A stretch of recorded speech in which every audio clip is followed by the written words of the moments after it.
Today's subject takes us down the perilous tale of two brothers. And not these two brothers, not Clyde and Leroy, but Sam and Dean. Sam and Dean. And if you haven't heard of the show Supernatural, what are you doing?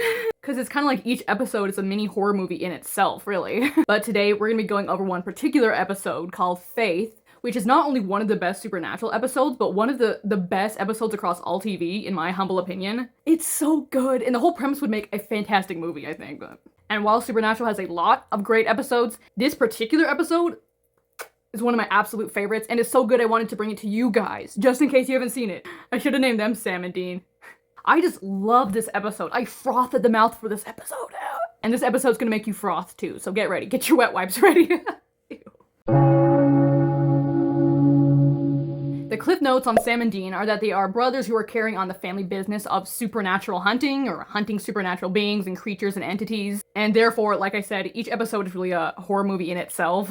And Sam and Dean's dad, John, is the one who got them into the family business after their mother was killed by one of the demons that they were hunting, or one of the demons that the dad was hunting. So now they're hooked, and they have no life, and this is their life. Living out of one-star lovely hotel rooms, and driving from state to state in pursuit of the supernatural entities they have to catch and kill. Amazing show. 10 out of 10 recommend. And Dean? Are you seeing what I'm seeing? Don't get me wrong, Sam is fine as well, but Dean? Anyway, in the episode Faith from season 1, which is, like I said, one of the best episodes from the show, it opens up with them pulling up to a haunted, derelict-looking, creepy house, pulling up in Dean's Chevy Impala, of course, the iconic car, and they're pulling up to said creepy, haunted-looking house in pursuit of the creature that they've gotten wind is in the area and wreaking havoc on the area, so they've come to dispatch it. And in the back of the car, in the trunk, is an absolute arsenal of weapons. I mean, because they need a whole variety, because there's a whole variety of creatures. But for this particular creature they're hunting right now, they whip out some hella souped up tasers, which are apparently capable of 100,000 volts. So the brother hunting duo, Sam and Dean, they go down into the derelict house without breaking a sweat because they've done this 1,000 times before. And they head down into the even creepier, even more haunted looking basement. And just when they're looking around for the demon creature they've come to fry, they find two little kids freaked out and hiding in a cupboard in the basement, trying to get away from this creature. So after they get them out of the cupboard and are trying to get them up to safety upstairs, if that's even safer upstairs, that's when they're attacked by said creature. So Sam and Dean have to split up, and Sam takes the kids upstairs and tries to get them to safety, while Dean stays down in the basement and tries to relocate the creature that was just attacking them. It's gone a little radio silent down there, which is never a good sign. Because while Dean is searching the basement and not spotting the creature anywhere, it comes out of nowhere and ambushes him and shoves him to the ground, and he loses grip of his taser. But because the house is ancient and rickety and falling apart, the basement has collected quite a bit of water, so Dean falls into this massive puddle or flooding down there.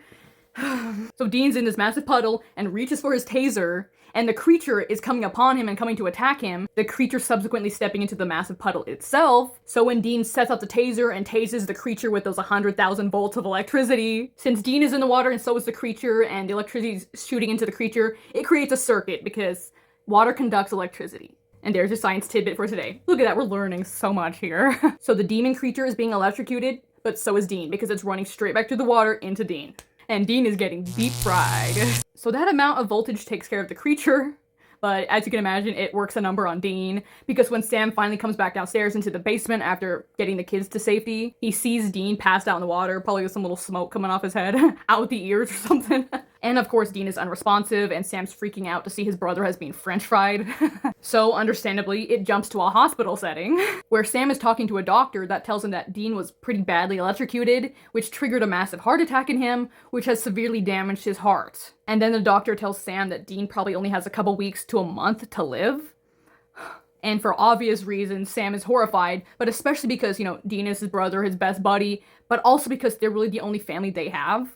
I mean, their dad's out there, John, and he's a dedicated hunter as well, a hunter of the supernatural, except John is such a deadbeat dad to them. He gets too lost in the demon hunting sauce and abandons them for months on end, maybe even a year, doesn't keep in contact, never responds to them regardless of the emergency. And this time is no different, because Sam tries to call him up and tries to tell his dad about what's just happened to Dean, and that Dean is in a very serious situation and a very critical condition. But of course, John doesn't pick up the phone, so Sam has to leave him a message, and John just never calls him back, despite the fact that it's one of his sons that's potentially dying soon. Dad of the year right there. Of the century.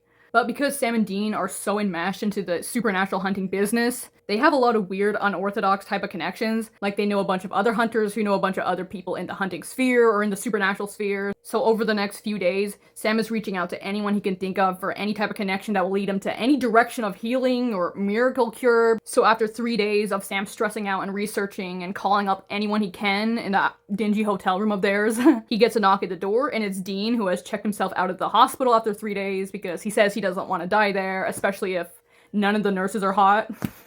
And Dean is looking worse for wear, and he has to hobble his way inside, and he still looks good though. He still looks real good. And notice I've got a supernatural salt container on me. Always gotta be prepared against those demons, what can I say? So after Dean has hobbled inside the hotel room and sat down, Sam tells him that one of Dad's old contacts, a guy named Joshua, finally got back to him, and Joshua was telling Sam about a specialist in Nebraska who could possibly heal Dean or help Dean. But in order to get Dean's compliance, Sam has to omit a few key details from the situation of the guy in Nebraska, as you're about to find out. So they drive all the way down to Nebraska. They drive everywhere. Imagine the mileage on that car. You don't really have that problem when you have a scooter. Just saying. Granted, you can only travel like an hour away on scooter before it dies, but... But when they finally arrive to their destination in Nebraska, Dean is less than thrilled to learn that this guy isn't so much a specialist per se, but a faith healer. And Dean definitely isn't a believer in the type of faith healing or faith in general. So Dean is subsequently a little miffed at Sam for omitting that detail of the faith healing detail. And at this point, I don't know how Dean is such a skeptic when he fights demons and spirits and ghouls and all that kind of stuff and all the paranormal crap on the daily. But Dean decides to humor Sam. I mean, they drove all the way here. And of course, Dean is especially motivated to comply and participate when he meets a girl or woman named Layla, who is also going to be attending the healing session. So now he has more of a motivation to go.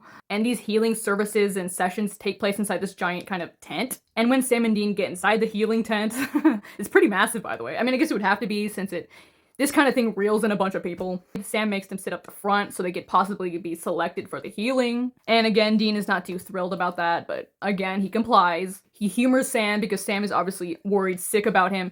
Dean isn't as worried about his death as Sam is. And right as they take their seats, the faith healer guy, or the preacher, pastor, whatever you want to call him, Roy LaGrange, he gets up onto the little stage and initiates and opens the meeting or the service. And the first thing we notice about Roy is that he is indeed blind. And Roy begins the service with a sermon-like speech about how God guides him in choosing who to heal by letting him see into their hearts. That's when Dean mutters under his breath, "More like into their wallets." But unfortunately for Dean, Roy overhears him. I mean, he's like in the second row. And you know, having people overhear you in situations like that is the worst. Anyway, Roy asks Dean his name, and then after that, he asks Dean to come up. Like, he's the selected one. He's the one that Roy's choosing to heal. And Sam is in shock and kind of elated, like, "Yes, he chose you, Dean." But Dean is not too willing and passes on the offer, and Sam is not too happy about that. But after some coaxing from Roy and Sam, Dean complies and hobbles his way up onto the stage, and that's when Dean tells the faith healer Roy that he's not much of a believer. And that's when Roy says, "Oh, you will be, son." So Roy tells the audience, "Pray with me, brothers and sisters." And he places one hand on Dean's head, and Dean isn't too happy about that, but again, he complies. He's very compliant, probably solely for Sam's sake. And then Roy puts his other hand up to the sky and closes his eyes and starts summoning something. Something starts happening because Dean starts losing consciousness and falls to his knees on the stage. So within a minute or so of Roy having his hand on Dean's head, Dean completely collapses to the floor and seems to be passed out, and that's when the audience starts applauding and cheering, like, "Praise Jesus." So Sam rushes up to the stage to see if Dean is okay and shakes Dean awake, and when Dean finally opens his eyes again, he sees this old, wrinkled, creepy man looming over Roy's shoulder. That same wrinkly windbag of a person disappearing.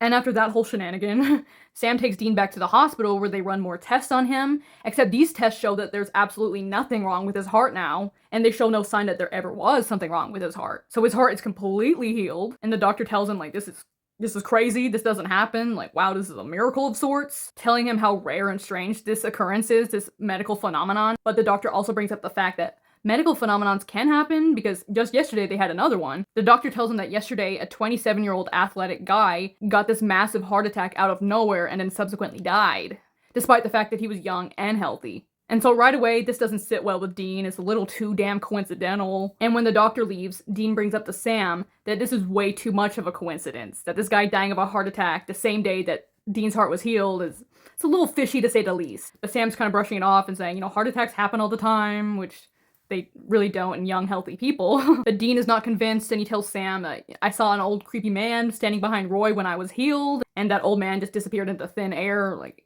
he wasn't human. So Dean is very suspicious that there's something way more at play here, and he kind of convinces Sam to help him investigate the situation further, although Sam's just over here not wanting to look a gift horse in the mouth.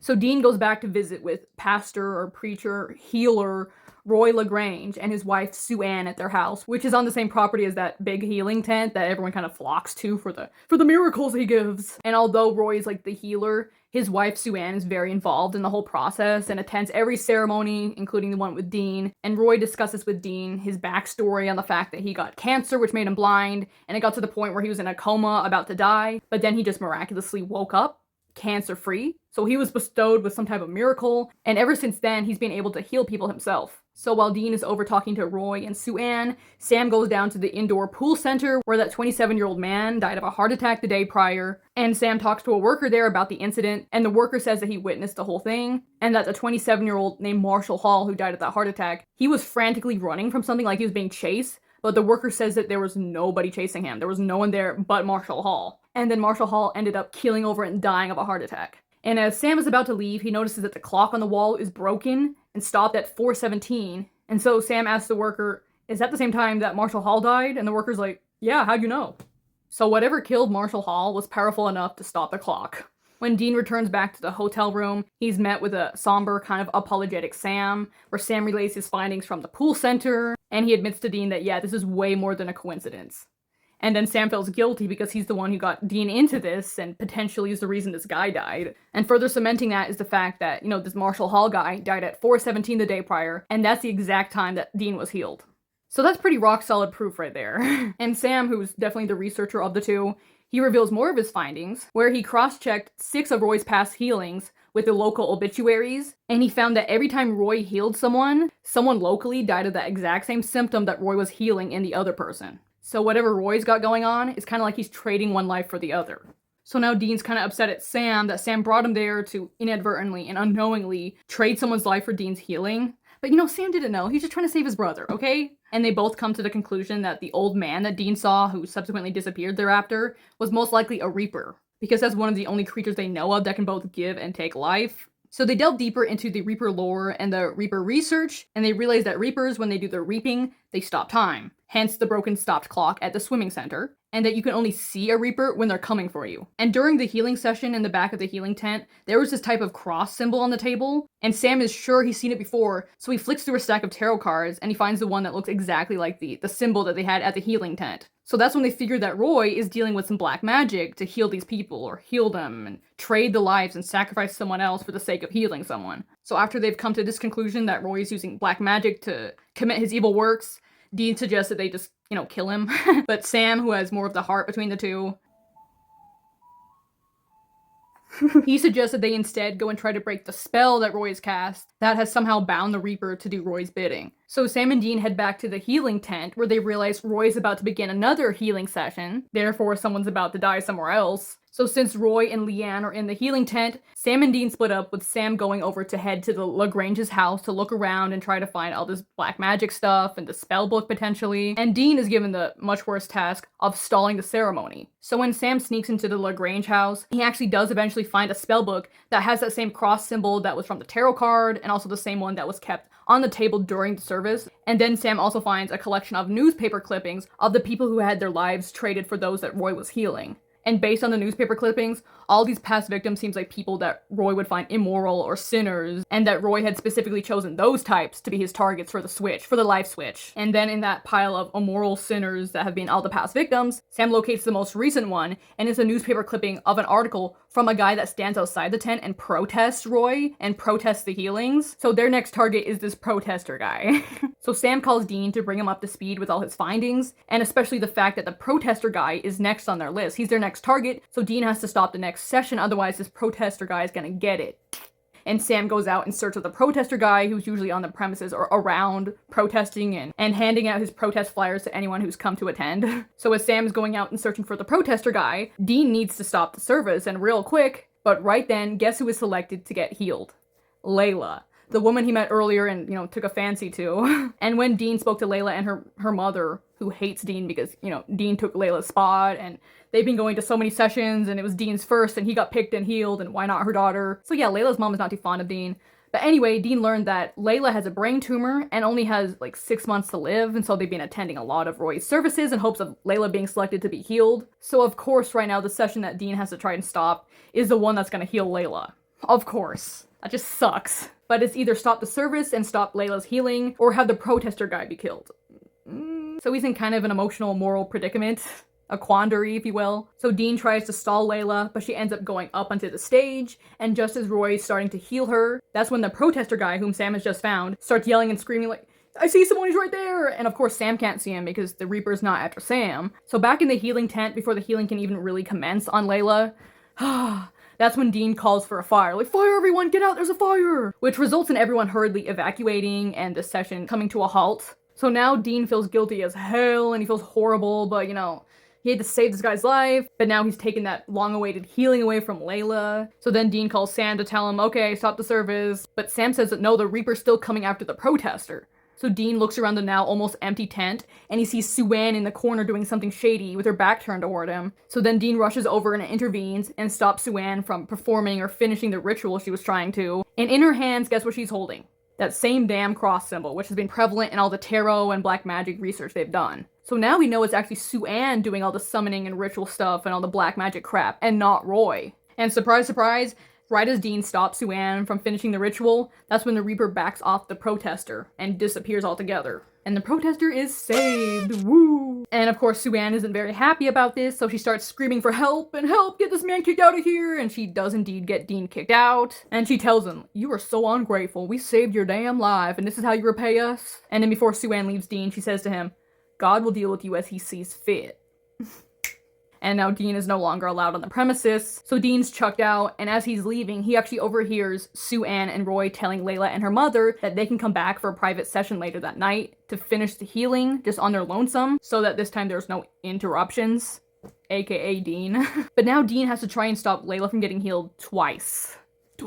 And when Sam and Dean reconvene at their dumpy hotel room, Sam shows Dean the spellbook he found in Lagrange's house, and that it contains a Reaper binding spell, which that is some serious black magic right there. And it's a spell that requires like a black altar, whatever that is, bones, human blood, or specifically the blood of the person doing the summoning, etc. There's a whole bunch of other dark stuff involved. So Roy actually believes himself to be a healer, a faith healer, and it's Sue-Ann doing all the shady, secretive black magic crap behind the scenes. So now Sam and Dean have to break that Reaper binding spell. Otherwise, someone else is gonna be killed tonight when Roy puts on that private session tonight for Layla's healing. So their course of action is to break that cross symbol that Sue-Ann was holding while she was doing the ritual, the one that's filled with human blood, her human blood, but they have to act quick because it's now nighttime and Layla's private healing session is about to start. So they sneak back onto the Lagrange's property and peek into the healing tent, and inside there's Roy, Layla, and Layla's mom, but Sue-Ann is nowhere in sight. So Dean goes out to distract the guards and have them chase after him because, he's not allowed on the premises anymore. And while Dean is distracting them, Sam sneaks into the Lagrange's house again. And this time he gains entry by going down into the cellar, which, obviously leads down into the basement because that's probably the first place you look for a black altar and black magic crap. Basements are always where the spooky wooky stuff happens. So once Sam has entered the basement, he finds that black altar that was written about in the spellbook, and it's strewn with what looks to be old dried blood and demonic relics. But most concerning of all to Sam is that there is now an X'd out photo of Dean at the center of the altar. So that's where Sam realizes that the next victim for tonight's healing is actually Dean. Because Sue-Ann does not like ungrateful people. And right then, Sue-Ann appears out of thin air down in the cellar, and she says to Sam, I gave your brother life, and I can take it away. And Sam, who is obviously not so happy to hear that, or happy with the circumstances of Dean being the next victim, he topples over the altar, trying to break it, and then he runs at her, but she's far enough away that she has time to make it out of the cellar and lock him inside. And as Sam is trying to break his way out of the cellar door, which he is now locked and bolted, she's spewing crap like, the Lord chose me to reward the just and punish the wicked, and Sam, your brother is wicked. Wickedly handsome. So back over in the healing tent, Roy is beginning the healing session and is about to lay his hand on Layla's head and is doing the preemptive prayers or whatever mindset he has to get himself into. But as that healing session for Layla is beginning, that's when Dean sees the Reaper coming after him. So Dean realizes that he is indeed the next target. there he is again. So Sam is still locked down in the cellar, and Sue-Ann is not too far from the house, and she's beginning her incantations and starting up her prayer ritual, the healing ritual. And, Roy, who is unaware of the evil she's doing and thinks he's actually healing people, he places his hand on Layla's head to commence the healing, and that's when the Reaper starts stealing the life force from Dean. And it don't look too pretty. But thankfully, right in that moment, Sam is able to break free from the cellar, and he rushes Sue-Ann and rips that cross from her and throws it to the ground, where it smashes and all the blood inside spills. And the second the cross is broken, that's when the Reaper stops ripping the life from Dean, and it kind of just stops like, oh, I'm free. And since the cross is broken and therefore the Reaper binding spell, Roy's healing session has no effect on Layla, and she says, I don't feel any better, which, would you that quickly? I don't know. But obviously no healing has taken place in Layla, and Layla's confused, her mother's confused, Roy's confused, and he's like, Sue-Ann? Sue-Ann? And back outside the tent, Sue-Ann is horrified at the broken cross and the broken binding spell that she had gripped on the Reaper, because now the Reaper is freed from her, and the Reaper isn't too happy about the spell she leashed onto him like that. So the Reaper then goes to find Sue-Ann, and once he does, he rips the life from her out in the same way that he was doing to Dean, and the same way he did to all the other past victims that he was forced to do because of the binding spell. So once the Reaper has the life sucked out of Sue-Ann, she subsequently falls to the ground and dies. Finally. Thank goodness. Needless to say, the Reaper wasn't too happy about being bound and leashed against his will and without his permission. So Sam goes out into the lot to go and find Dean, who is obviously alive, but, feeling a little under the weather from having his soul almost sucked out of his body. But what's making Dean feel even worse and more under the weather is whether he made the right choice or not in taking that healing potential away from Layla to save his own life. Because, for whatever reason, Dean doesn't have the most self-esteem. He believes that everyone's life is more important than his, and that his healing was completely undeserved, and he should have died and Layla should have lived, so he's just feeling guilty. And when Sam and Dean head back to their hotel room, shortly thereafter there's a knock at the door, and it's Layla, and she's there because Sam called her, saying that Dean wanted to say a formal goodbye, without Dean knowing, of course. So Sam leaves for Dean and Layla to talk and have one final goodbye, and that's when Layla reveals that she had another private healing session with Roy, and that it didn't work, and that Roy just didn't heal her. And Dean's like, oh, you had another healing session? I had no idea. And oh, it didn't work? Well, oh, that's crazy. She also tells Dean that, oh, did you hear that Sue-Ann died of a stroke? And it's another thing where Dean's like, oh, that's wild.